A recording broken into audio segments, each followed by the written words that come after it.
Okay, so thank you for joining me for today's mini Monday, Elevating Your Health with a sip of data-driven natural solutions. And today we will be talking about the vicious circle of sugar cravings, the vicious circle of sugar cravings. And just so everybody remembers, right, this presentation does not constitute medical advice. It is intended for informational purposes only, does not substitute. It's not a substitute for professional medical advice, diagnosis, or treatment. Do not ignore professional medical advice or seeking treatment because of information contained in this presentation. And of course, if you think you're having a medical emergency, please call your doctor or 911.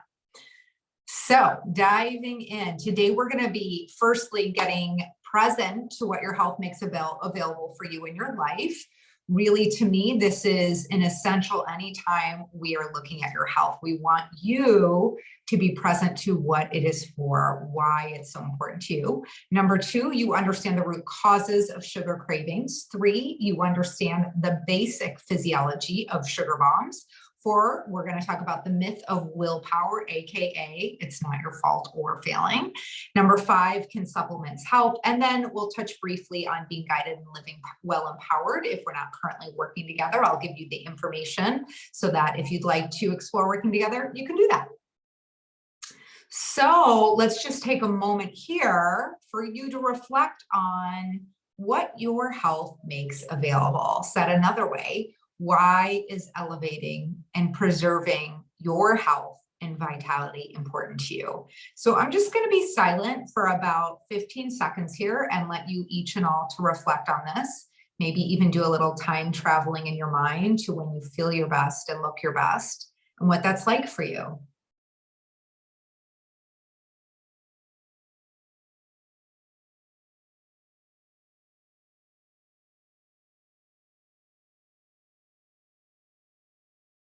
Okay. And really, this is at the heart of why I created Well Empowered. My mission at Well Empowered is people bringing their gift fully to the world and inspiring others to do the same. And for me, it lives like a truth like gravity, that our health makes this possible. Our health gives us access to fully bringing our gifts to the world and inspiring others to do the same. So, oops, sorry, the top of that slide should say sugar. Can see that I used the platform of our last mini Monday for this, but nonetheless, the true or false is there for you to contemplate. True or false, sugar has been shown to be more addictive than cocaine. Anybody want to take a guess and pop into the chat your belief in this true or false answer here? We won't hang out here for very long. I'll just let you guys contemplate this. And the answer to this is actually true. Some of you may have guessed this from experience, you know, the addiction of sugar, what it is, but there are studies that have shown sugar has been shown to be more addictive than opioids, of which cocaine is one. So yes, sugar is addictive.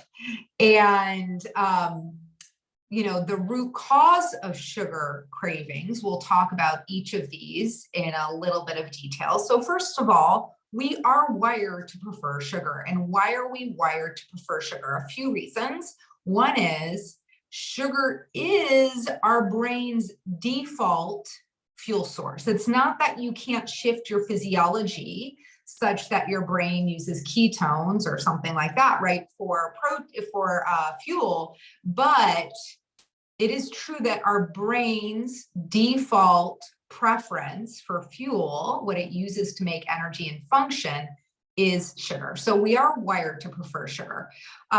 The other thing is that sugar is fast fuel. In other words, we eat it, it becomes available throughout the entirety of our body really fast. So if you go back to the not so distant future, that was really important for survival, right? We had to be able to prefer fast fuel so that we could live, right? In times of famine, in times when food was scarce. So there's definitely something about our genetic wiring that has us prefer sugar. We aren't yet, our genes are so far behind of where we are from a food source perspective. It was basically a few hours ago. And if we think about the totality of human existence, and we put it into, perspective, it was basically a few hours ago that we arrived at a place where most people do have easy access to an abundance of food. So that is a blessing, but it does create its own sort of problems. So number 2, the blood sugar roller coaster. And I've got a little diagram on the next page we'll look at to illustrate that a little bit better. But let's just say that our sugar cravings perpetuate themselves, and they perpetuate themselves in a physiological way. And I'll wait till we look at this next diagram to talk about that a little bit more. Number 3, candidiasis, the real fancy word for yeast overgrowth. So what's interesting is when there is excess yeast in our body, yeast creates a craving for sugars. It basically hijacks your brain and creates sugar cravings for both sugar as well as simple carbohydrates, which essentially are the same as sugar in a physiological manner. So things like white rice, white potatoes, bread, pasta, all those things physiologically have the same impact in our body as sugar. And from a yeast perspective, whether it's the brownie or the pasta, they both are great fuel sources. So yeast hijacks your brain and creates a situation where you crave food that allows them to thrive and that lets them grow in their numbers and continue hijacking your brain. So that's number 3. Number 4, nutrient deficiencies or insufficiencies definitely can play a role in sugar cravings. So some of the nutrient deficiencies or insufficiencies that play a role in sugar cravings include zinc, chromium, magnesium, iron. These are some of the things that when they are lower will create, will fuel sugar cravings. Number 5, insufficient sleep. And this happens in a few ways. One is, hormonally speaking, when we're running on fumes, when we don't have enough sleep, hormonally speaking, we cannot control our blood sugar as well as when we're well rested. That will lead to sugar cravings. The other thing is that when we have insufficient sleep, we can there's a confusion of sorts that occurs when what we really need is sleep for energy, but our brain reads it as needing fast fuel for energy. So what our body really needs is sleep, but it's kind of like a physiological misunderstanding. We crave sugar because we want energy, but how we're going to get it is through sleep, but our brain mistakes it for needing, fast fuel energy. And then number 6 is learned stress response, right? It's the go-to solve for feeling really stressed or overwhelmed. And that certainly is a very real phenomenon for a lot of people. Maybe they learned it in their home, or maybe they developed it, their home where they grew up, or maybe they developed it as a habit afterwards.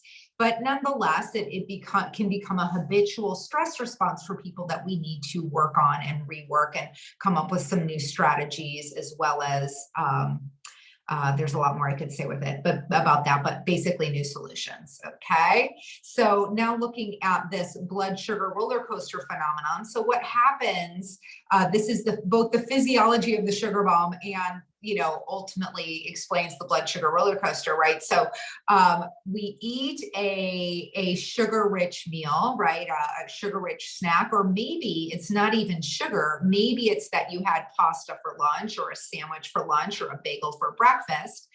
All of those things, high in carbs, high in simple carbs, perhaps high in sugar, lead to increased blood sugar, whether they're the bread, like the bagel, or they are the donut, sugar, sugar, sugar. That increased blood sugar leads to increased insulin, because insulin's job is to regulate your blood sugar. Our body doesn't like it when our blood sugar is too high or too low. We want it just right, a little bit like Goldilocks, right? So when we eat a high sugar meal, we quickly produce insulin, because that just creates, that high sugar is a problem. We produce the insulin, which escorts that that sugar into cells. It also incidentally, at the same time, puts our body into fat storage mode. But after that blood sugar has gone up really high and that insulin has escorted that sugar into cells, what happens is our blood sugar is now too low and we have low energy. Maybe we're irritable. Certainly we're hungry. Maybe we're struggling to focus. And then we have more carb cravings, sugar cravings, and then we get right on that vicious circle merry-go-round here. So this, in essence, physiologically speaking, is a bit like riding a roller coaster. You go up, you go down, you go up, you go down, you go up, you go down, right? And so our wish is to get you off this blood sugar roller coaster, right? And those stinking sugar cravings.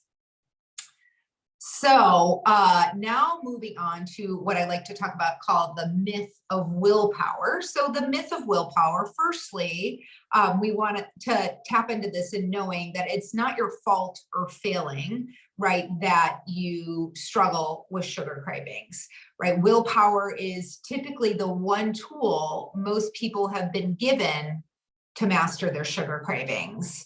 And the thing about that is that willpower is a very delicate tool and it breaks easily.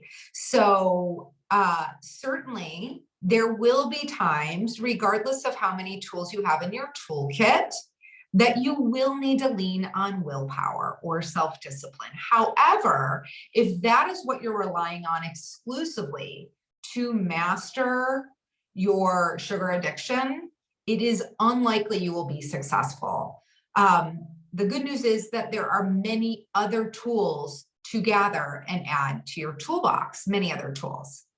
And, if not willpower, then what, right? When I work with people, this is what we're working with, right? We are working with getting you the information. In other words, what is perpetuating your sugar cravings? Is it a nutrient deficiency? Is it a yeast overgrowth? Is it, you're struggling with your sleep and we need to help you find some sleep solutions, whether it's in reworking your habits or sleep supplement support or a little bit of everything. It's coming up with strategies, like real life strategies that help you master this area.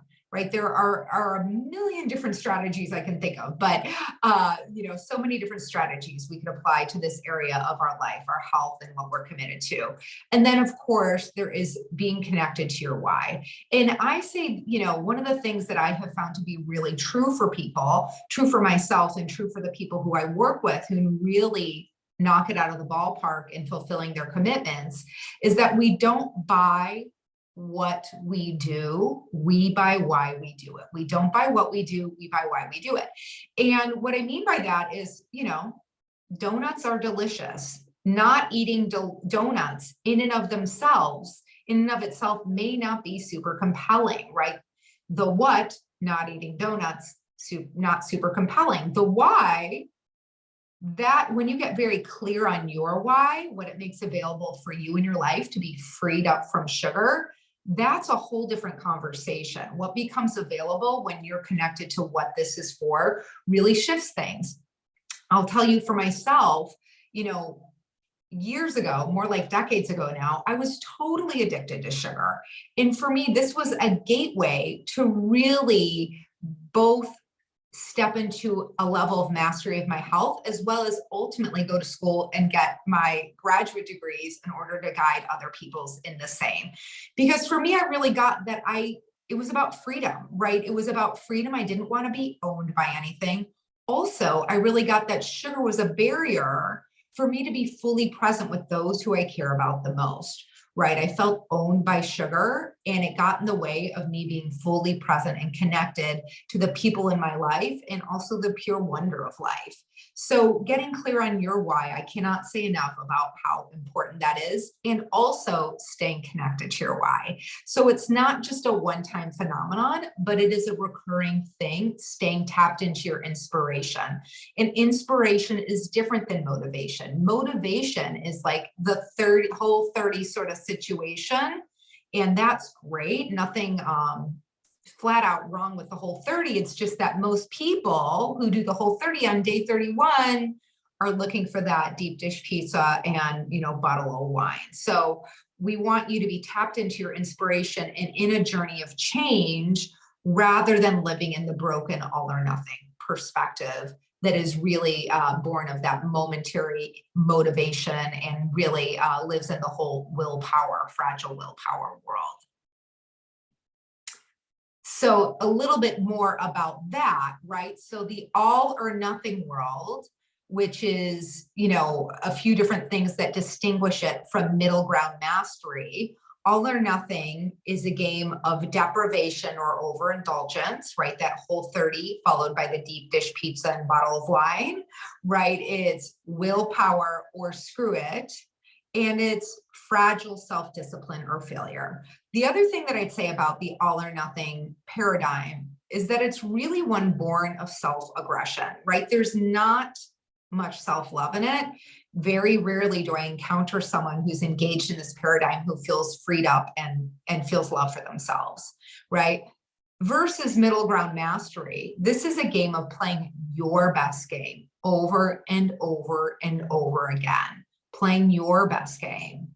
It is a game of making educated choices, right? Really being in the seat. It doesn't mean you never have a piece of deep dish pizza, but you play your best game and you understand the impact of your choices. Middle ground mastery is really a journey of being empowered with the information, inspiration, and strategies you need to triumph in this area of your life. And it really is, while all or nothing is, self-aggression, middle ground mastery comes from self-love and love of self, love of others, love of life. So a big distinction between these two ways of approaching our health. So moving on to the question, can supplements help? And yes, supplements can help, but only when paired with being proactive nutritionally, strategically, and when used in a targeted fashion, AKA based on your body's needs. And some of these will be based on lab results, right? So supplements, again,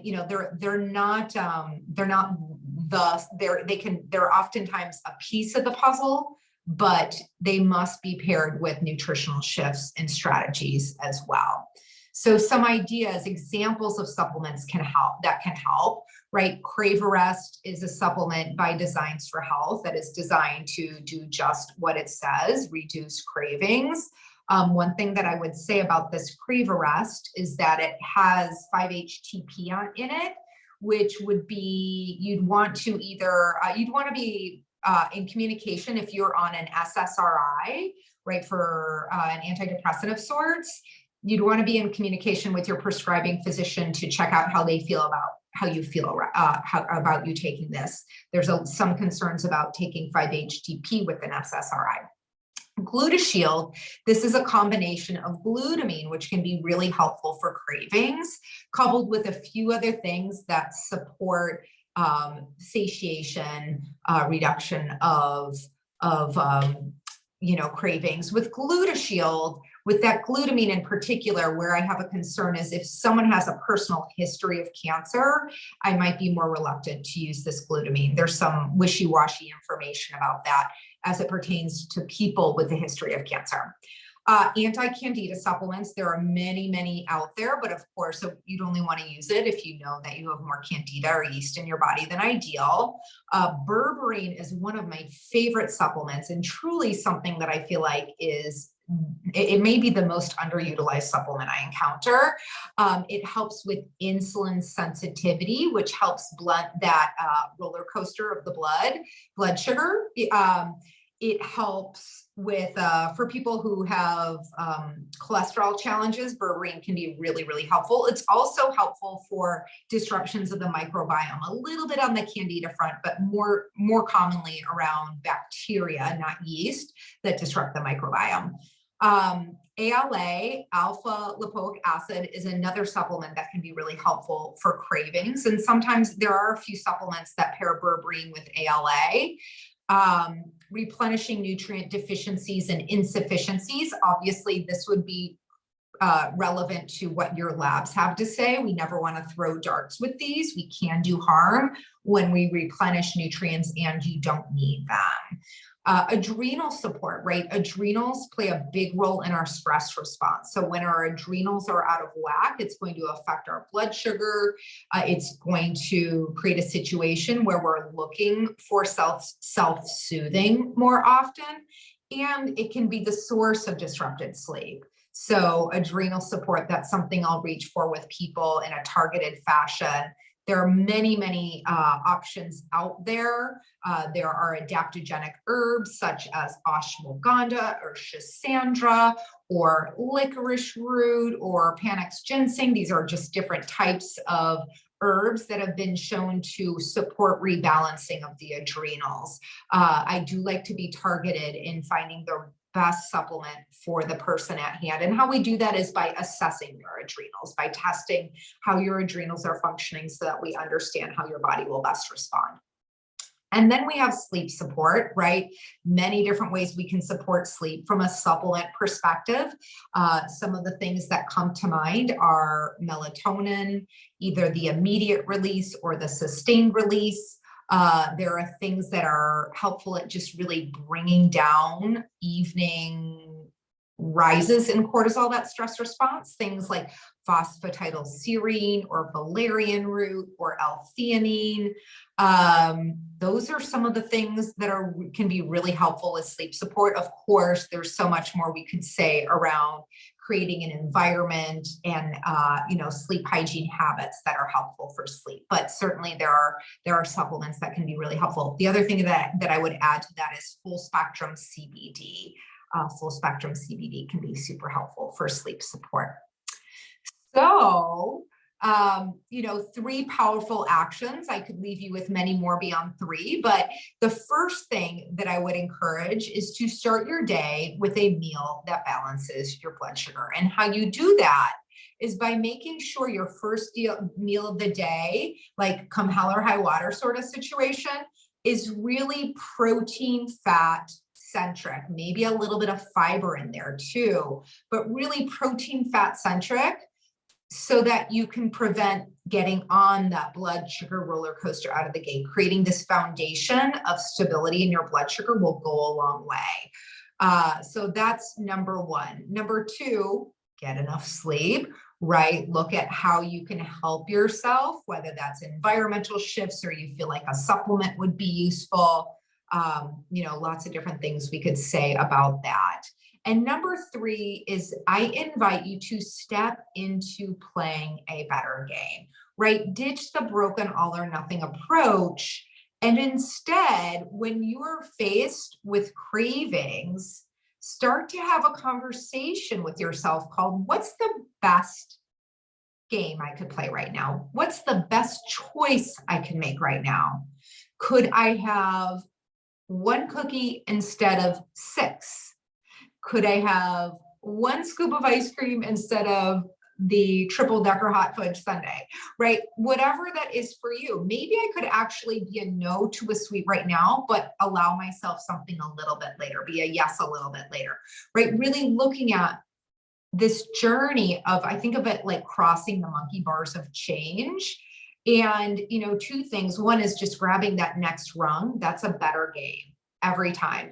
The other thing I'd say about that is, besides just playing that better game, I invite you to celebrate yourself for playing that better game. Like actually acknowledge yourself and experience the victory of playing a better game, because that is no smaller deal. It really, really takes something. Okay. So one more thing I'll say about the better game, you might start looking at your environment, like what is around you in your home, in your kitchen, what do you see immediately when you open your fridge or your pantry, and start to craft your environment to make a better game more accessible. So another little thing you might take home and act on today. So if we don't yet work together, a few different, little pieces of information about how you can get in touch and explore collaborating. Firstly, you can text 312-967-8000 or email my awesome assistant, Erin, we@wellempowered.com to schedule your complimentary consultation. Also, my website, if you would like to just click and self-schedule, if you go to wellempowered.com, there's a place right away you'll see to click to schedule your complimentary consultation. And after connecting, if you feel like it's a really good fit, we'll get you going with your health audit, which is 2 90-minute sessions conducted remotely. I think about this as your discovery and solution. And then if appropriate from there, we talk about working together beyond your health audit, moving from solution to resolution in our partnership.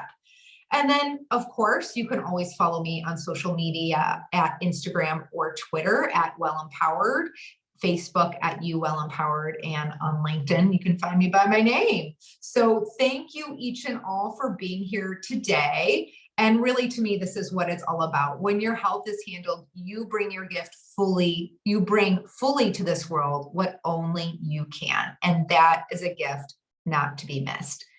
Thank you so much for being here, and please feel free to reach out with any questions. Have a great rest of your day.